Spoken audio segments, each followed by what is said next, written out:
Hey, thanks for joining us for another episode of Triple Play. Don't forget to like and subscribe. Yep, and support those that support us. Don't forget to reach out to Andy McCollum and their guys at 636-458-1798, and also Chris with CS Design.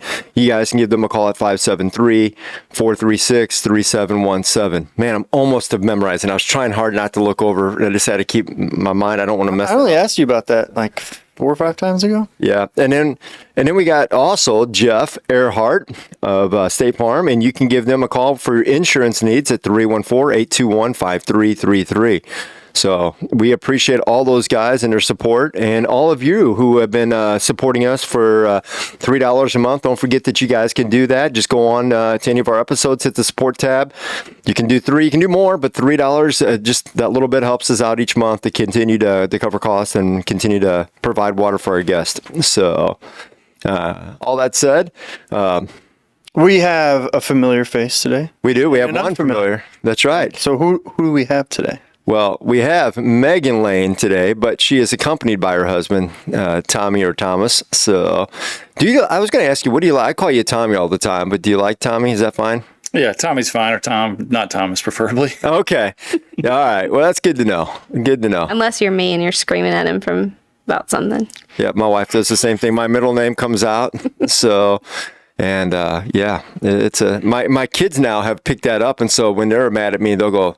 Instead of daddy, they'll go, Joshua, Eric. Mine say father. Father.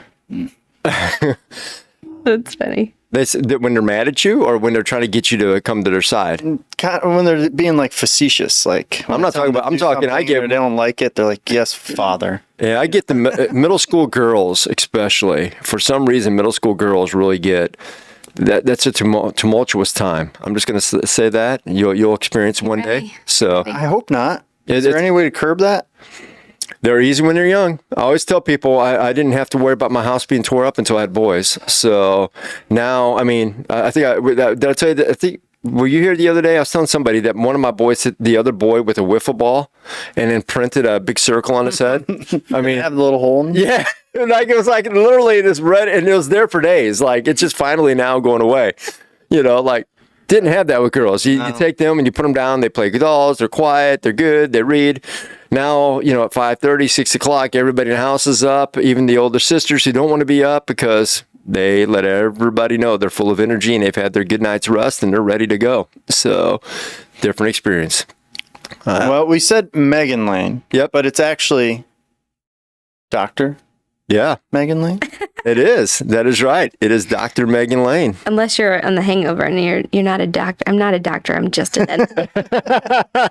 Right? That's awesome. Right? That is true. That's true. But that's a pretty wild field to be in. I mean, so you're very accomplished, which is what makes, I think, today's topic kind of interesting too, because it's in the doctor field, but a different part of the doctor field per se. Sure. So, but that's it. Tell us a little bit about yourself. Give us your background and a little bit of, where you came up, how you got into dentistry, how did that even want to happen, and what kind of led you to being that. So, and meeting Tommy a little bit. We know the story of how you met. So we got a few details wrong. That's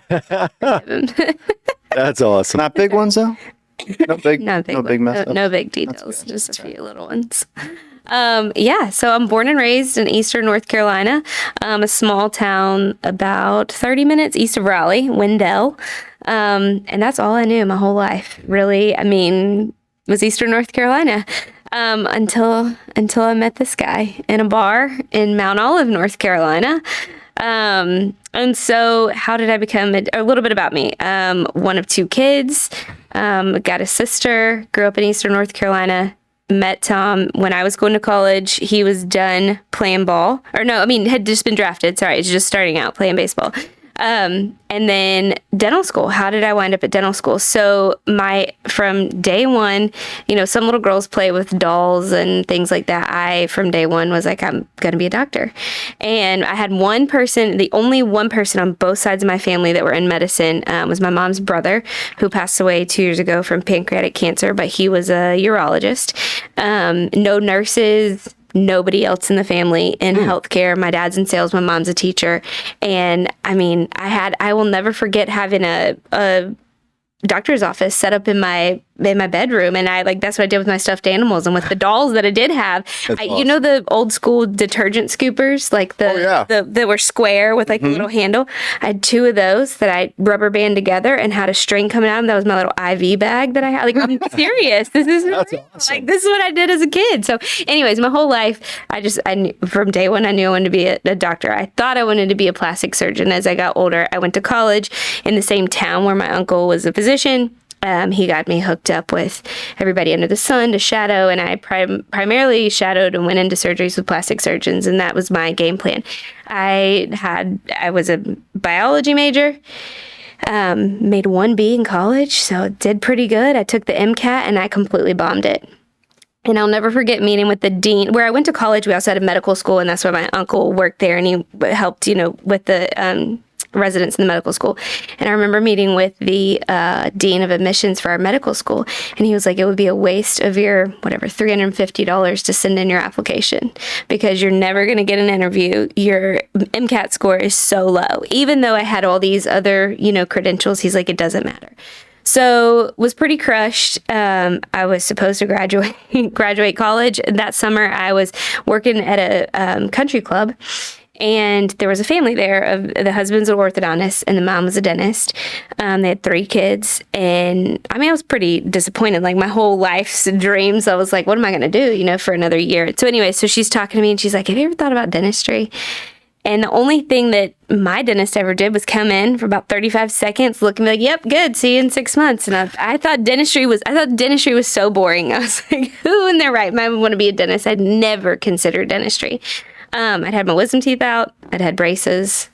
And that was it. Never even had a cavity. Wow. So she's like, you need to think about it. My husband's an orthodontist. He works 4 days a week. I work 3 days a week. We have 3 kids. They were always at the pool. They were always there for barbecue nights and, seemed to have pretty good lifestyle. So I went back to college and decided I didn't want to become an adult, didn't want to graduate. So I called my dad and I was like, I'm not graduating in May. He's like, excuse me, what? So I stayed and I got a 2nd degree in chemistry just so that I didn't have to get out and get on my own. And it was just easier to stay in school, right? Just take a few more classes. So anyways, I happened to be babysitting for an oral surgeon, and he set me up with like pediatric dentist, endodontist, and I started shadowing these dentists and in different specialties. And first of all, any person that picks a career and 4 days a week is considered full-time, like, well, that has to be a sweet gig, right? Like, yeah. I was like, this has to be a good job. So I started shadowing, and everybody loved their job. And it was such a different environment when I would go into the hospital. I frequently would have people say, are you sure you want to do this? Like, you're not going to graduate till your mid-30s. How are you going to have a family? How are you going to have kids? And just dentistry was completely different. Everybody seemed to really love their job and their work-life balance.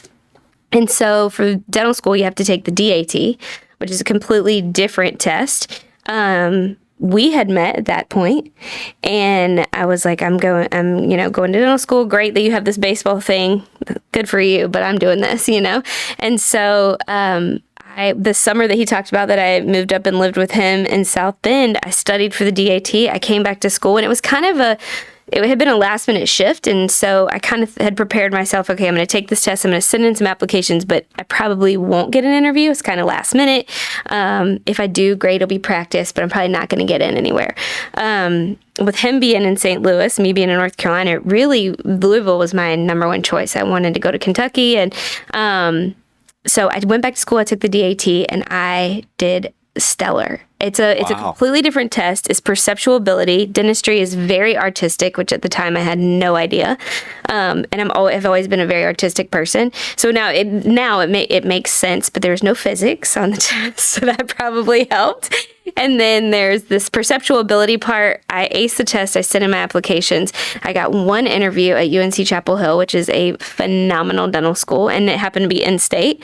I got the last interview in February and I got accepted, and I went to dental school, and I was like, this is a sign. This is my career path. But truthfully, other than, shadowing people, I didn't really know a whole lot of like the lifestyle of what I was kind of getting myself into. But, so that's how I wound up That's awesome. Yeah. So animals never in the equation. You said you were working on animals when you're. Oh, well, I think I don't know. My sister, I couldn't really work on her. Oh no, you got dolls. You didn't say you were working on your dolls. You specifically said I was working on my animals. Yeah, dolls. I know. We do have a daughter though, Parker, who is obsessed with animals. And she says she might want to be a veterinarian, but There you go. no, never crossed my mind. Do you remember what spurred on wanting to be a doctor? Did you see a movie? Did you see? I don't. I think I always thought that I really always held my uncle in a very high regard. Just he is a fun dude. He's just awesome. But I do remember as a kid. Do you remember the show Rescue 911 with William Shatner? Oh yeah. Narrate it, right? Oh yeah. That was my every night. Me and my dad, we would sit down and I would read, and then we would sit there together, and we would so I'm 5, 6 years old, and that's what I was watching on There you go. Rescue 911. So I don't know. Like I said, I always thought I wanted to do plastic surgery. That was kind of dentistry. I don't know, kind of artistic. I guess it's kind of Yeah, well, the same. I don't know. so then this guy comes in the picture, you're a dentist, but now things are a little different because his career is kind of flourishing, right?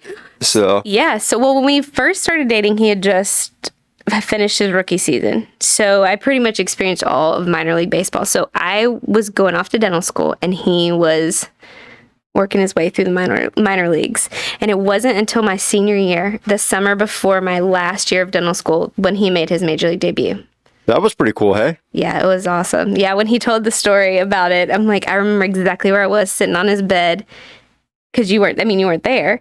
I was in St. Louis, and for anybody listening, I'm not going to go through the whole story again. You can go back and listen to Tom's episode, but he talks about it. But yeah, I was at his parents' house, and he called, and you were a little choked up, and I started bawling, and then I went downstairs. You were like, I want to tell my mom, just give her the phone. So I go downstairs in his parents' basement, and I'm like, I probably had this I think your mom says that she didn't know what was happening when I walked downstairs. She's like, the look on your face was kind of panic, and you were crying, and I handed her the phone. And I was like, Tom wants to talk to you.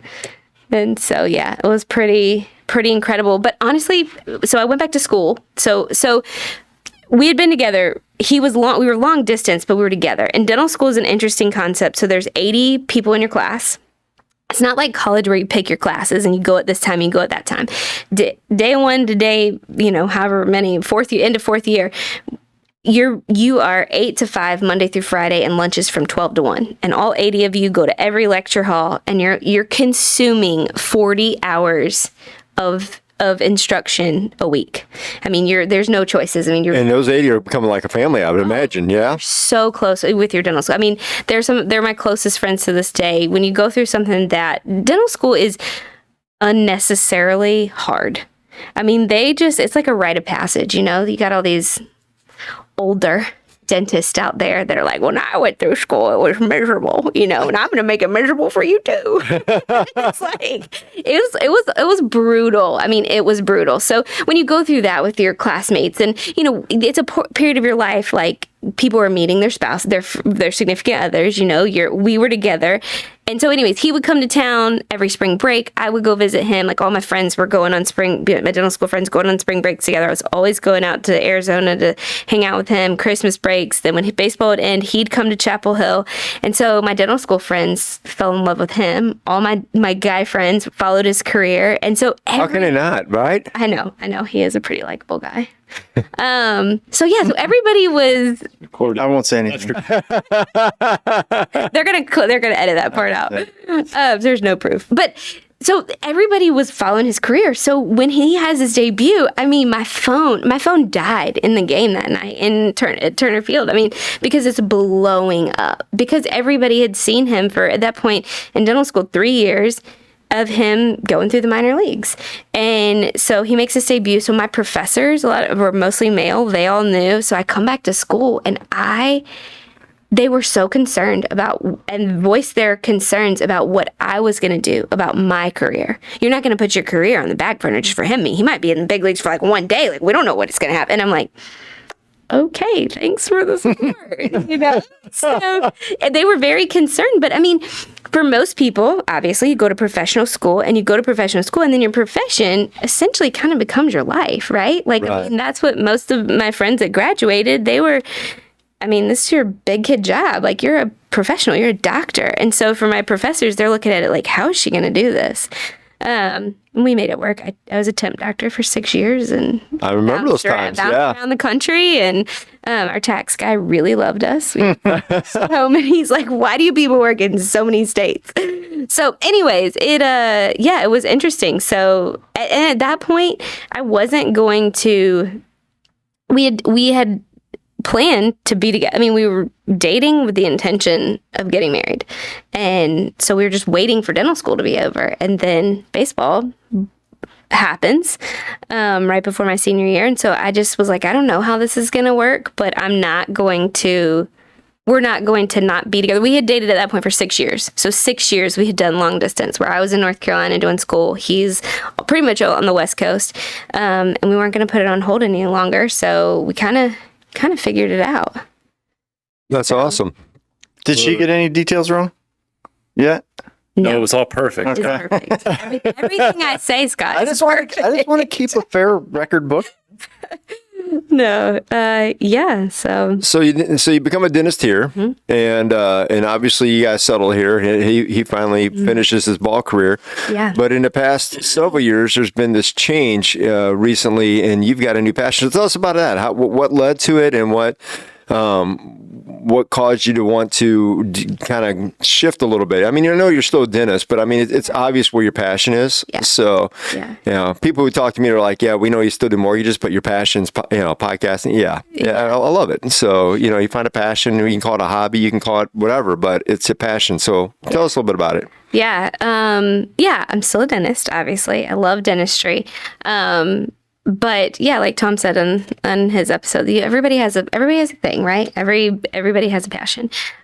So I am a certified health coach through a program called The Faster Way to Fat Loss. It's not fast in the sense of it's going to happen quick. It's a play on the word intermittent fasting.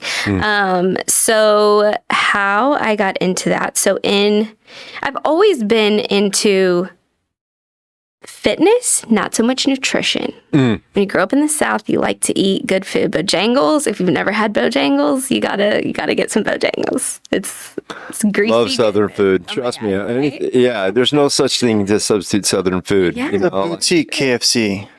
No. What? Yeah, that's how I think of Bojangles. Like a tried a little niche KFC. Look, even So good. It's all right. Yeah. It's so good. It's Cajun. It is not even close to KFC. We land in North Carolina, and there's like two kind of by the airport, and we land, and my parents always pick us up, and the first place we go is Bojangles. My dad knows. Every time. There you go. That's awesome. Doesn't matter if it's breakfast, lunch, dinner, in Doesn't between. matter. Tell people what. I mean, I describe it as KFC. No. Describe Bojangles for people that maybe have never traveled. It's a Cajun Chick-fil-A. A Cajun Chick-fil-A. You want the Chick-fil-A comparison? Well, we always get I get the chicken supremes. They're like chicken tenders. So it's not, I don't need like the bone-in leg. Like when I think of KFC, I think of like a chicken leg, Bucket they have that chicken though. legs. They have that though. But it's Cajun. Their biscuits are just like salty and buttery, and oh my gosh, they're just everything's so good. Anyways, so I grew up. I digress. So grew up on Southern food, love food. Pepsi is from North Carolina. I grew up drinking Pepsi breakfast, lunch, and dinner. I mean, in that generation, it was like, if you weren't an overweight kid, your parents just assumed you're healthy. Even if you were eating Oreos and drinking Pepsi every day, you know what I mean? Like there wasn't this like concept of really like health and health foods and whole foods and all that wasn't around. So, anyways, I've always loved fitness though. In probably like my sophomore year of college, with my summer money, I hired a personal trainer because I was like, I want to know. I never played really sports. I was a cheerleader, but I was really involved in school and student council and all that. Anyways, but when I got into college, I was like, I want to know how to work out and work out right, and I want to lift weights. And I started reading books. One of the first books I ever read was called The Abs Diet, and it's like this concept that if you're if you eat in a way that your midsection stays trim, that's kind of like the ultimate like perception or like outward perception of health, right? Because like the most unhealthy place to carry fat is in your midsection. So anyways, was really interested in working out, fitness. In dental school, I actually, and somehow in my free time, I got certified as a fitness instructor. So in dental school, I taught Les Mills is a program. A lot of YMCAs have it, but I taught body pump and RPM, which is cycling. Yeah. So fun. My classmates, they would come to my classes after school, and it was to this day when we all get together, if like a song comes on that was like a tricep track or something, Jeff's always like, let's do some triceps. Like, I remember this song. So anyways, I've just always been into that. So fast forward, we're back here. We have 2 kids. Fall of Tom gets let go. I have to think this in my brain. Tom's done with the Cardinals in July of 2019. We have 2 kids. In August of 2019, I realized I'm expecting our 3rd. And so pregnancy's going pretty well. In February of 2020, our daughter was stillborn. I was 32 weeks pregnant. And she passed away at birth. It was a couple complications that we found out only a few days before at a routine, at an ultrasound at 30 weeks. And within 12 days, I went into labor and she didn't survive. So so that was February 17th of 2020. The world shut down when? March 15th? My birthday's the 12th, and I remember being at Annie Gunn's. Yeah, with COVID, yeah. Yeah, yes, for COVID. Yeah, what was that date? Was it like the 21st, the 20th, 21st? Anyways, it was... I'm terrible at it because I was in the middle of nowhere when that happened. Really? I was out at a country place where I had no idea the world had shut down. In fact, I was driving here to like that next week when we came back. Because, you come back, I got 6 kids, we're unpacking, I don't see, it's spring break. That was spring break for my kids' school. So it was natural for people not to really be out. School buses weren't going, it was a weird week anyways. So I'm thinking nothing of it. My biggest clue that something had happened is I ran to Aldi's and they were closing early and their food, all the shelves seemed bare. But that's not totally unusual with Aldi's because they kind of get stuff in. At least that one at that time kind of got stuff in at different times. So, I was thinking, well, they're probably going to get stock tonight or tomorrow. So I just told it, my wife, I was like, yeah, you might need to go back to Aldi's in a few days and get a few more groceries. I got enough to get us by for right now. There's enough milk, whatever. So go to work the next day. And I go past like where we live is like there's a road called Old State, and it's usually fairly busy. But again, holiday week, or spring break, I'm like, yeah, it's kind of empty. But then I got to Manchester and was driving down. There's nobody. And I get to the Schnucks kind of out towards Wildwood there, and I'm like. And there's, I guess, Baldwin Schnucks, and I'm passing it, and I'll look over, and there's nobody in the parking lot. And it's like 9:30 in the morning because I kind of got upset. The kids were off, so I said bye. I was like, where is everybody? Yeah. Where is it? There's nobody on the road. It's so Literally eerie. nobody. It was eerie. At this point, I'm like, I haven't seen neighbors. I haven't seen cars. I actually thought maybe the rapture had happened or something, so I called my dad.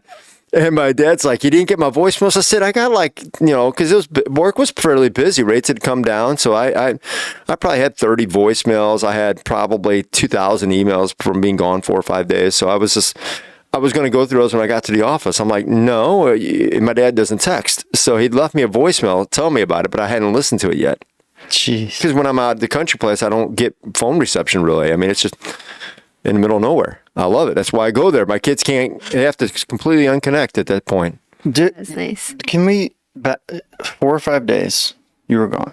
Yeah. You said 2,000 emails? Yeah. That's incredible. I can get anywhere. It depends on how busy things are, but also the market, but I get like rate sheets throughout the day, and I've got, you think 35 investors, if the market shift 4 or 5 times, that's 35 times 4 or 5. That's just rate sheets, right? Mm-hmm. Then we start to get the clients, and then I'm the catch-all for the company, and then I get anywhere. I heard you right. That's it. Yeah, I have to usually check on a weekend. When I'm home on a weekend, I'll usually check a couple times a day just because I don't want to mess with 300 emails at the end of the day or whatever. So I'll crazy. Kind of go in and check and knock out 100 real quick. And most of them are junk or things that don't apply, but I just, they fill up real quick because people are trying to, we want your advertising or whatever. But All right. How do I get in shape? How do I get? So we lose our daughter. Yeah, we lose our daughter. We go into COVID, and everybody was kind of working out at home and trying to. But gym, everything shut down, obviously. I have always been a person that's very lucky when I after having a baby, I nurse and I lose a ton of weight really fast. My wife did this when we were talking. I told him the same thing. When my wife would have her kids, I was her weight loss plan basically. Yeah. I've always been very lucky. Well, after you lose a baby, I mean, everything postpartum happens naturally. It happens. Your body doesn't know, but there's no baby, and it was awful. Because of the complications that we didn't know were happening, I gained a lot of extra fluid. So everything was exacerbated. And you look in the mirror and your milk comes in, all the female things happen, but that are a awful reminder of the fact that you don't have a baby. So a couple weeks go by, obviously, and then I was like, I got to start doing something. I think I'm going to start working out. And I taught cycling when Tom was playing baseball. So I had a Peloton way before Peloton was a thing. So I already had my Peloton bike. I didn't have to wait months like everybody else during COVID. So I had my bike and had some weights in the basement. And I was like, you know what? I'm just going to start doing some workouts. Well, a couple weeks go by and literally nothing is happening. I can't lose a pound. If I tried. And it was, for me at the time, it was just completely physical. I needed to get rid of this body weight because it was an excruciatingly painful reminder of the fact that I had a baby and she wasn't there with us. The world is shut down and there was nothing to do. So I backtrack. So this was beginning 2020. In 2017, I had heard about this concept of intermittent fasting. And someone had sent me some information about this program called The Faster Way. At that time, we were trying to get pregnant with Hudson, number 2. And I was like, I don't know. I was pretty healthy. I was fit and thin and felt good about myself. And I was just like, we're struggling to get pregnant. I don't know. I don't really want to try anything, I don't know what this thing is, but because of this, I started reading about intermittent fasting. So fast forward to 2020 and I'm like, you know what? I'm going to go back to this thing. There's all these programs out there, right, that you can join and follow and be a part of. And I'd never done that. I'd just always eaten relatively-ish healthy, but it always worked out a lot and it always worked. And I always felt good and fit and healthy. And so I go back to this concept of intermittent fasting and I get online and I just start reading on their website, what exactly do they do? And everything they're saying just makes sense from a science standpoint. I'm a science nerd. That's what I was going to say. You're a doctor, so anything you're doing, I have to imagine you're seeing it through these eyes. I have a biology degree and I have a chemistry degree. And then in dental school, you take an insane amount. we did anatomy of we stopped at the pelvis, but we had to dissect a cadaver. We had to do full gross anatomy. We took biochem. It's so science heavy. So when I'm reading this stuff, I'm like, this makes sense. This makes sense. And you start kind of dabbling on the internet, okay, what is intermittent fasting? How does it work? Carb cycling, macros, why, nothing was elimination. This was just you're going to eat whole foods that grow in the ground or come from a mother that God intended for us to eat. You're not going to cut out anything. You're going to eat carbs. You're going to eat fats. You're going to eat protein.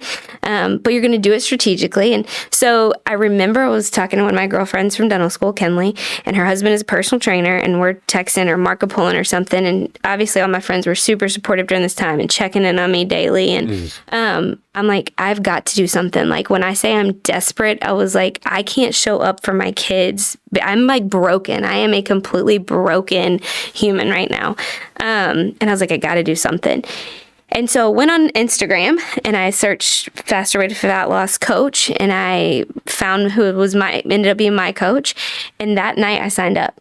And it's a 6-week, when you first join, it's a 6-week program that teaches you these principles. I always tell my clients, I'm like, it's a 6 weeks of education. You're going to school for 6 weeks. I'm going to teach you these things. We're going to start at the basics. We're going to build on that. And so when I first started, I told him, I was like, because one thing that we have always disagreed on is exercise, nutrition for me, weight loss, fat loss, weight loss. He's a professional athlete. He's an entire foot taller than I am.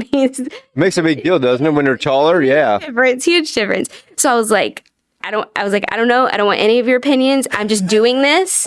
Even if they were right, you didn't. I don't want you to say a word. Were you really going to argue with the doctor though? Yes, he will argue with me. So anyway, so I'm like, I'm doing this, and I know it's 6 weeks. I was like, but I'm going to double that, and I'm going to give myself 3 months. I'm going to give myself 12 weeks, and I'm 150% committed to this program. I'm going to try it, and it can't get worse, right? I was like, I literally am at rock bottom. I can't get any worse. So I start cooking. So I told you guys, I like to eat savory food. I like food, right? And so the one place I was always lacking was nutrition. And at that time I had a blog and I had an Instagram, and everyone had, kind of knew what had happened. And I remember going on, I think it's probably still in a highlight somewhere, but I went on and I was like, okay, I just signed up for this program. It's called The Faster Way to Fat Loss. Feel free to follow along. I was like, and I said this, I said, I make immature food decisions. And I did. I was like, I'm 36 years old. I have 2 kids. Like I'm a dentist, but I, on a daily basis, just make really immature food decisions. I've always thought I could outwork my bad diet in the gym, and that's not working anymore. So anyway, I started with The Faster Way, and within 3 months, I was down 25 pounds, but lifting weights, I was working out, and I was looking lean and trim, and just kind of kept going. And I shared it so publicly. Actually, my coach came to me and said, do you realize that 30 people in the last 5 months have joined with your affiliate link? People are listening to what you're saying, you're obviously showing up and you're sharing this. And she's like, you should become a coach. So anyways, it's a whole nother thing. So that's how I got into coaching. So yeah, so that's my passion, is The Faster Way, which I'm happy to dive into that. Yeah, well, it is. I absolutely want to dive a little into it. So we don't want to hit everything today because we got to have some for later, right? So, right. But we do want. So you get into this Faster Way. What you were talking about nutrition, was that a big part of what you were missing, and you thought this was really keying in on? Mm-hmm. But it still keeps the exercise. Is that kind of the deal? Yeah. So 90%. I know nobody wants to believe that, but they say that 90% of your health goals, wellness goals, whatever, can be met just through nutrition. Like I said, you should obviously exercise. You should work out for heart health. What's the other 10%? Working out. Just working out. Exercise. Sleep. Yeah. So if you, so sleep. So in The Faster Way, if we look at, we have a fat loss pyramid. And if you look at it, our base is nutrition, and then is sleep.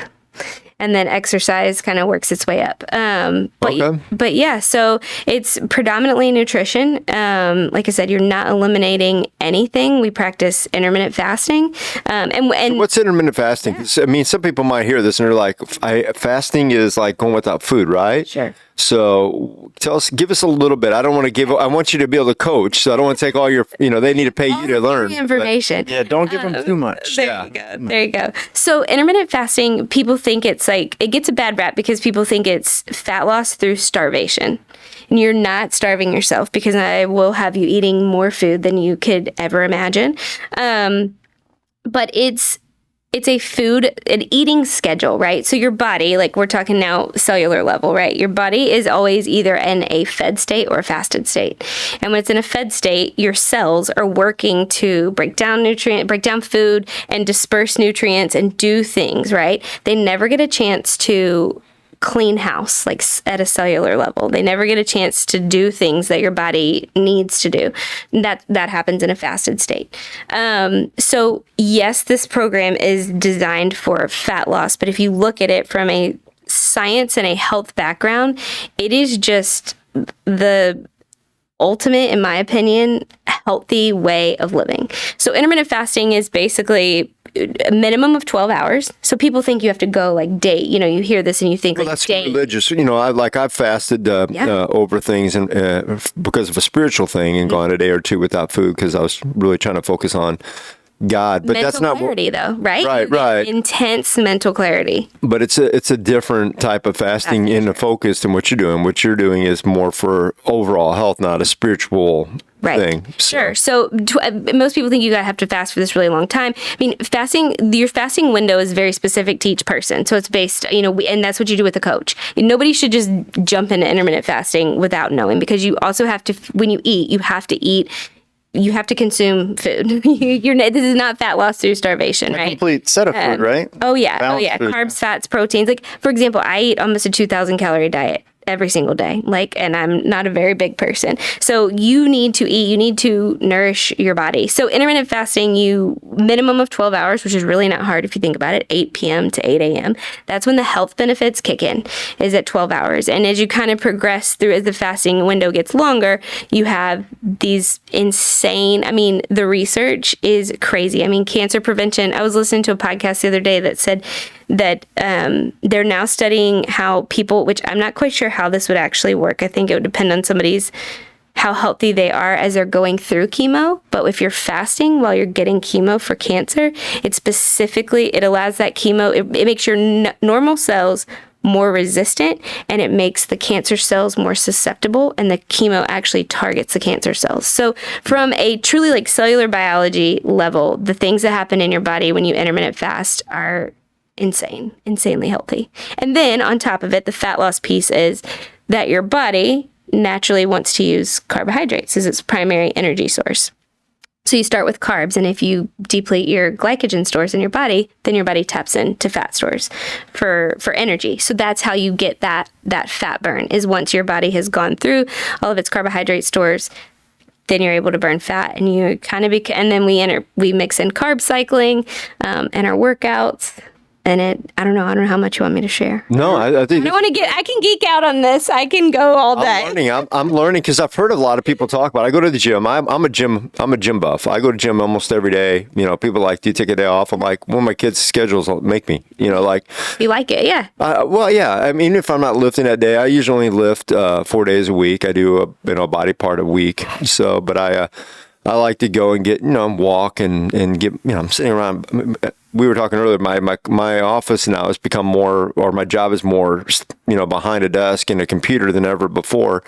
That's not who I am. If you've been around me, I have lots of energy. So one of my, I like to get out doing that, and it also helps me sleep. If I don't work out and I go home, I've not had anything to get energy out all day. So it helps me to get that clarity of mind. You are more fitness than nutrition, but you are good nutrition. I was going to say, I used to be really hardcore nutrition, and over years I've relaxed. Part of that is having more kids, but part of it too is once you kind of get where you're comfortable, right? I'm not like, I understand I'm almost 50. I'm not an athlete, but I like being in good shape. Would you believe he's 50 almost? So I would have never thought. No. But yeah, so which is and you come from a background of being overweight, right? Yeah, I lost 100 pounds. So you did? Yeah. Yeah. Doing what? Eating right and exercising. So, yeah. I was my story was I was always exercising in college because I did intramural sports. I was, if I wasn't studying, I grabbed hockey stick, baseball, wiffle ball. I was always doing something. That's why intramural sports worked well, because I could play anything I wanted. Right? There's sports all year long with the kids, with the college kids. I'm not one of them, but with all the college guys. So it was fun. I did that for quite a long time, and so but then got a job, got married, became more. I was getting into games a lot. I like gaming, I still do, but that became a very fun thing for me to do. And all of a sudden, I'm like coming home, watching movies, gaming, not doing anything, and it just. Yeah.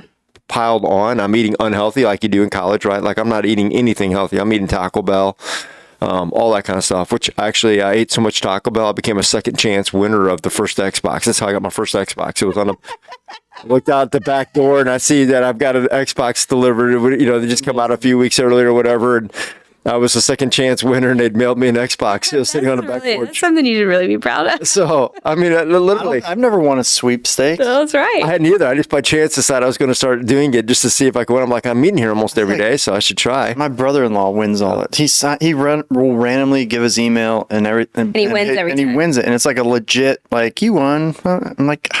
That's my only thing I won. I did get a 30-cent rebate the other day for being somehow involved in something with buying milk from years ago. So 30 cents was the payout from the lawsuit. So I was like, you sent a stamp, and you must have kept the 30. You probably spent more money and time with energy with the production of this check. Principal. Yeah. Yeah, but I got my 30-cent check. So amazing. I gave it to my wife, and she was like, really? I'm like, I'm serious, 30-cent check. I've never gotten something like that. So I'm the opposite.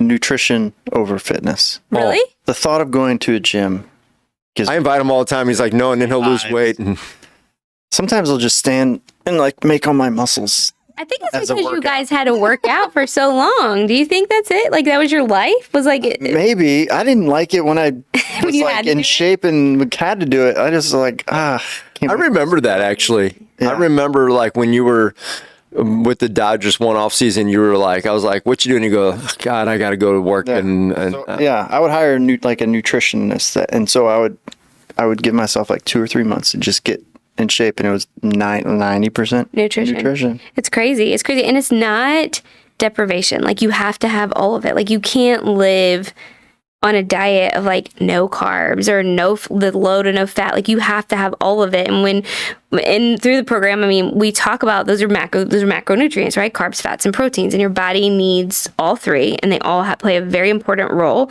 And they're important for your metabolism, you know? So, and that was, again, one of those pieces. I'm reading through this and I'm like, okay, I can get on board with this because it's not shakes, it's not supplements, it's not anything. I mean, it's literally food, but it's using science and food, and how do you make these two come together, and how do you get your body to work for you and not against you, like what you're saying. well, and that's why I was really excited by having you on here, because I keep running into more and more women who I hear, you know, because I'm hanging out with my wife or whatever, or we'll talk and they'll mention. Yeah, that is good. It's good that you hang out with your wife. Well, even better, they talk. Yeah, that's a good combo. You hang out and you talk to your wife. This guy who Exactly.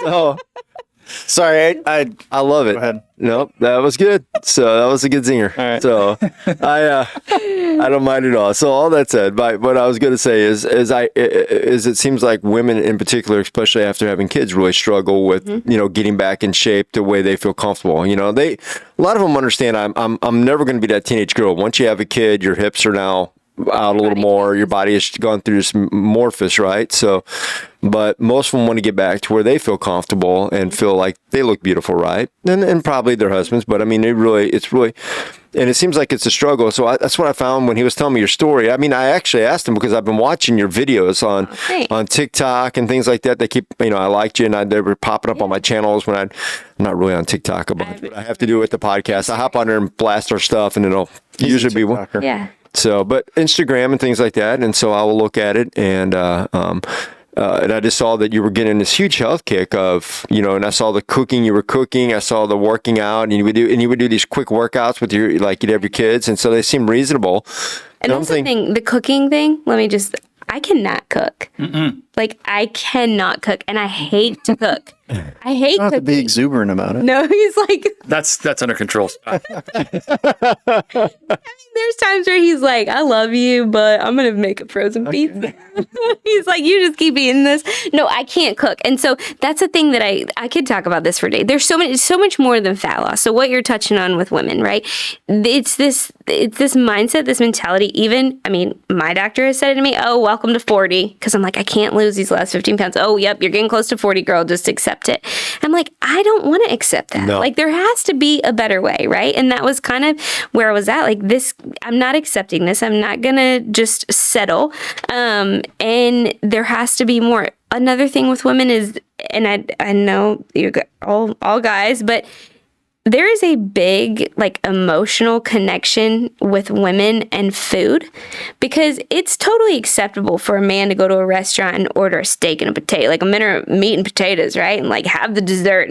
But that's not, as a woman, you're kind of told, or kind of like, it's kind of a social norm that like you should eat a salad and you can maybe put some oil and vinegar, maybe a little squeeze of lemon, and you can eat the chicken breast, but don't eat the whole thing because that would be too much food. And that's just how you grow up as a woman, with this mentality of like, less is more. Just eat less. Just continue to eat less. Like eat some grapes, but not too many grapes because fruit has sugar in it. Like all these crazy things, you know, that. And then, like you said, you have kids and people are just like, yep, that's just what happens after you have kids. You just carry an extra 20 pounds. And like you said, as a woman, like I'm still a person. Like, yes, I love my kids and I give them my all, and I love my husband and I give so much to him, but like I'm still a person and I want to feel good in my skin too. And just kind of refusing to settle for those stereotypes, because my brain always goes back to like, it's just science, right? Like, it's just, the human body is so fascinating, but like, it's just science, and there has to be a way that we can do this better. But don't you, I'm sorry. No. I was like, don't you think like there's a difference between, I mean, there's natural norms of your body shift because you had a baby or 100%. because of just, but just like we were talking earlier about me being almost 50, I mean, I get that all the time, but I think part of that is working out and staying healthy, right? I mean, you have to accept natural aging. Like you said, I'm never going to look like I did on the day that we got married. I mean, I've had 4 babies at this point, right? Like, your body is going to look different. But for you don't have to accept being fat though, or feeling like that unhealthy, and that's like the biggest thing I tell my clients. I'm like, I have, Bauer, I had him at 37. When he's 10, I'm going to be 47 years old. And my son, if he's like, Mom, come outside and play baseball or run around with me or whatever, like, I want to physically be able to do that. Last night I was volunteering at the kids' school, and anyways, long story, but I was in this like storage closet, and they had us getting these like big pot roast cooker things down, and I was like sitting there, I'm like lifting over my head this big pot roast thing, like passing it to the girl behind me, and I'm like, this is functional fitness. Like, this is why I work out, because I can do these things, and I'm not going to throw my back out or throw my shoulder out, because that happens like as you age. But helping women get over, I mean, there's so many just like mental blocks with women of just, like I said, less is more, and it's not socially acceptable. Like, we go out to eat, and I'm like, yep, I'm ordering the same thing he's ordering. I'm going to eat all of it. And I do. And so, okay, so what you're, sorry, I just could talk about this for days. No. You were saying the thing about your wife, and we're talking about less is more. So actually, the stubborn, like, weight loss after having babies. So I did fast away after we lost Tyler, our 3rd daughter. Then I did fast away during my pregnancy, and I actually had gestational diabetes. I've had it with pretty much all of my pregnancies, but my numbers were never high because I knew about nutrition. I knew that if I wanted to eat a carb, I just needed to eat some protein first, and I need to eat a complex carb. I need to have fiber, and I need to eat some fat with it, and that was going to keep my blood sugar down. And then I did faster. Then we had Bauer, our 4th son, and I then did faster way again. And this has been a major learning experience this last year, because I kind of shot myself in the foot. I put myself in a really super low calorie deficit, thinking that, okay, this is what I did the first time I did faster way, and I lost all this weight. Do this again, and for probably 8 months. I mean, and at this point, I'm a health coach. And I'm like, this is not working. Like, how am I going to coach people? How am I going to tell my clients? So like, this program that I've lived and breathed for 2.5 years is like suddenly not working. So I got to coach myself. And I'm actually in the process of doing what they call a reverse diet. So I had put myself in such a low place that, and this is what happens to a lot of women, this less is more concept. There's so many things for a female that happen at the hormone level. Because we have so many hormones and things get out of whack. And when your body is stressed from not eating enough, from working out too much, from life stresses, your cortisol goes through the roof. And cortisol is a fight or flight hormone. And so when you have high cortisol, your body thinks it's literally in fight or flight mode, and it's not giving up fat. It needs fat, right? So you store all this fat. So I'm actually in a reverse diet, and every 4 to 6 weeks, I'm increasing the amount of food I'm eating by 5%. And I've gone up over the last 4 months, 300 calories a day. I eat more and than I had over the last 3 months. And I am lifting heavier, leaner than ever before, than I have been probably the last 2 years. So I'm basically shedding fat, getting stronger, sleeping better, have more energy, and I'm eating a ton more food than I was. And that is like the misconception for women, I think, is just, and it has to be done right, and it has to be, these have to be your goals, fat loss or energy, better sleep, all these things that you hear about people experiencing as women head towards menopause. And there is a different way. There is a different way. One of the things I'm noticing too is that there's a time for each one of those. Like, you don't want to be cutting yourself at the wrong time when you need energy, right? Mm-hmm. So when I'm hearing you say is like intermittent fasting is good when you're on more downtime. and not when you're needing to be at your prime from a physical point of view per se. So. Yeah, so you can alter your fasting window, like your time that you fast. Like you're saying, the 24-hour fast. We actually do, like, once a month we do a 24-hour fast. And there's a pretty cool, for people, if you're listening to this, you probably like podcasts. So if you like this stuff, Stephen Cabral, it's called the Cabral Concept. He's a MD, but also a naturopath, and he's huge on intermittent fasting. And he actually walks through what happens in your body as your fast gets longer and longer and longer and longer. But he firmly believes that every person should be fasting a minimum of 12 hours every day. Like, you should just give your body a 12-hour break from food every single day minimum. And really, like I said, 12 hours is really not that hard, unless you're a late night snacker. Those people get in trouble. That's me. I don't eat I just skip lunch.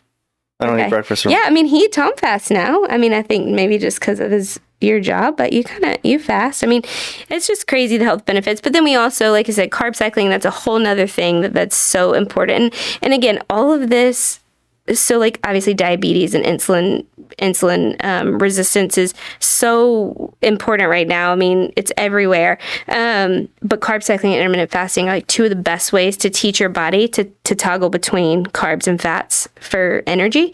And it helps prevent that insulin resistance. It helps, which again, helps tap into fat burn. But like I said, it's not all about fat burn. I tell my clients, I'm like, your mind you're going to be so free of this concept of like always having to be in a deficit or always striving for the next goal, when you look at your health as like not a 6-week program, not a 3-month program. Like, your health is your life, right? Like, it's your whole, if you have your health, you have everything, you know? And so everything we do in the faster way, like I said, I just think is like the pinnacle of like the best, because it takes all these really, really advanced strategies, and we teach them. It's probably overwhelming. I'm giving a lot of science here for a person that's like, oh my God, this is good. Like, no, we've so basic. It's like when we do it in the 6 weeks, it's very basic, and we take every concept for a week, and we kind of build on it. And I mean, I always tell people, I'm like, look, if I can do it, it was our crazy lifestyle, and I don't like to cook, anybody can do it. Yeah. The latest thing I've heard about intermittent fasting and the benefit is that it cleans your blood. And so you're talking about all the hormones and everything. The longer you go without eating, the more that blood gets cycled through your body, and the cleaner and cleaner and cleaner it gets. When you do it, do you still drink water? Yeah, and I do coffee. I do coffee. I try and do black coffee. So without like a glucose meter, it's like really hard to know what's going to like actually turn on you. Because the whole point of it is like, you don't want an insulin response, an insulin spike. You don't want to turn on your metabolism when you're fasting, right? So most people say if you keep it no fiber, no food, obviously, no food, no fiber, no sugar, and keep it under 50 calories, then you should be good. So black coffee, a splash of like a almond milk or something is fine. But yeah, so what you're talking about is I mean, I can go a little sciencey on you, but is a process called autophagy. And so your body's constantly turning over cells, making new cells, and dead cells die, right? And they break down. Well, the autophagy is a process where the cells, they actually break down those dead cells and use the components for energy. So it's like it's cleaning house. It's like a clean sweep at the cellular level of your body. And that's where like the cancer prevention really comes from. Disease prevention, inflammatory prevention is when your body has the ability to do the things it needs to do at a cellular level just to maintain health, essentially. Well, what is interesting about when I learned about that is that it made me think that God told us that our life is in our blood. So when that was like, well, if we do this, it cleans our blood, and our life is in our blood. Yeah. Let's clean our blood more. That's interesting. I like that. I like tying that in. Yeah. Well, that's cool. Yeah. Scott has these, I love it. He comes up with some of this stuff, and I'm like, I've never thought about that. I've gone to Bible school, and I've never thought of this. So. Yeah, and like what you're saying, I mean, you think about like monks, you know, like, or, you know, I mean, it's biblical. Like fasting is, I think, yeah, it's like meant to be probably a part of your maybe not daily lifestyle for everybody, but. Well, I think that you mentioned clarity. I think, you know, when you're doing it, there's a clarity part when you talk to people. And I think there's a lot of things, because we're creatures of comfort in our society, that our bodies have been conditioned to, which aren't always the healthy thing. Like I've been studying cold plunges a little bit. Oh, I have not done this, but I'm hearing a lot about it. Yeah, I've been studying it more and more of the cold plunges, and I'm almost sold that I need to get one eventually here. So Was that one of the things you were suggesting that was she didn't want to hear about? No. No. Just checking. so I'd imagine you took some cold plunges. Oh, yeah. Oh, yeah. Yeah. Yeah. Yeah. Do you go? Okay. Is there a place here in St. Louis? This is like a trend. There's like places you can go where you can do. I was actually looking at just getting one to get in, and it, you want to try to build up to 1 minute, and so you can buy these now portable ones that you just put outside on your deck or whatever. And How much ice does it take to go? well, this one actually has a cooler, Oh, so okay. it has a motor. You plug it in. Okay, so it's kind of an Chills. The opposite of a hot tub. Okay. Cooling tub. that's basically what it is, but but like the real ones, like the real nice ones, are expensive. I mean, I've looked into those, and you're talking, thousands of dollars. But My brother-in-law just gets a Rubbermaid trash bin, fills it up with water, and dumps ice in it. well, I looked at one of those, but this is kind of similar, but it's inflatable. So you inflate it up, and it has the motor to it, and it keeps it cool. And you just turn it on about half an hour before you want to get in, and it cools the water down. So Sounds like, on a hot day, it said it may take an hour. you know what my mind just went to? The inflatable, that my kid's going to pop that.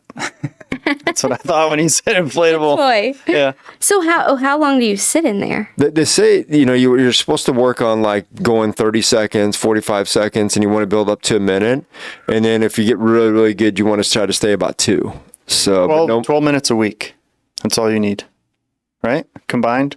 I think so. That's the health benefit. So if 12 you do minutes a minute in 1 day or 6 minutes in 2 days, like, Yeah, I was This sounds scary. well, I don't know about 6 minutes in 1 day, because I was listening to Joe Rogan, and somebody asked him that, and he said, and I'm not saying that he's the expert in it, but he was talking about something, and I have to. he is not the expert in this. But he was talking about some of the things that he found that wasn't exactly the way to go. So he tries to cold plunge like 5 times a week. I think 2 minutes each. Yeah. He also took steroids, so I don't. Joe Rogan. Joe Rogan? Yeah. I don't know. Yeah. I have no idea if he's that. He calls out other people for it, so I don't know. He's pretty healthy though, so he's definitely a health nut. Do you guys listen to the Mind Pump? Do you listen to their podcast? I think it's 3 guys. They can get on their rants and they kind of like ramble, but they're good too. They have just like a ton of information. They have a good one on that concept of like less is more, because that's, again, kind of going back to this, I know, but that's very big for women.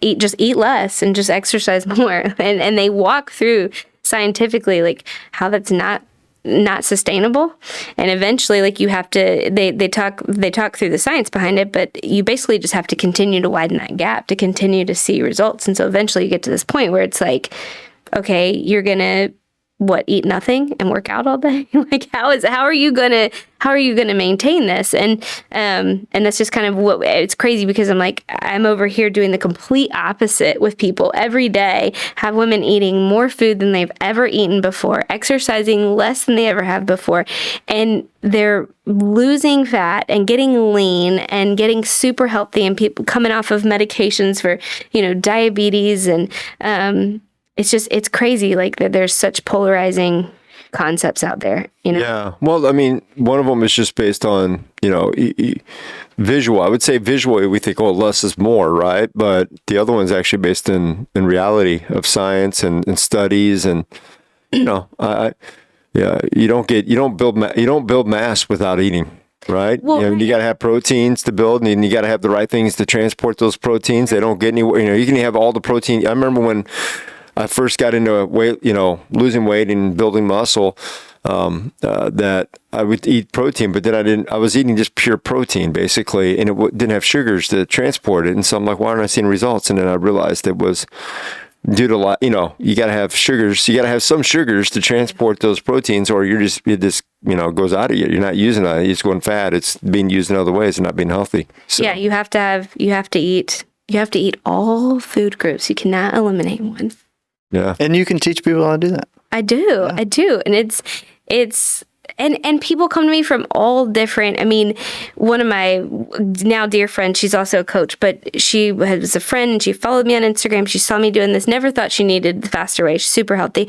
All of a sudden she's hospitalized for this ulcerative colitis flare up. She never knew she had it. She's lost 15, 20 pounds. So she comes to the faster way and she's like, I need to gain weight.